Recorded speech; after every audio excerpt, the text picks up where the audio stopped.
وتصفو الحياة بنور هدى، جمال الوجود بذكر الإله.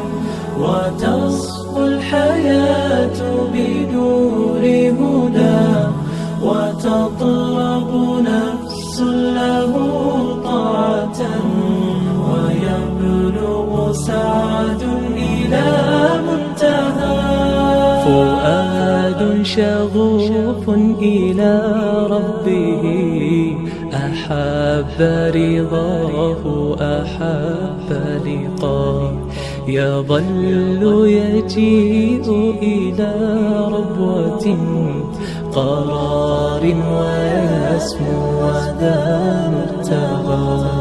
فلا لهو يثنيه عن سيره، ولا جمع مال تغى الشهوات. إذا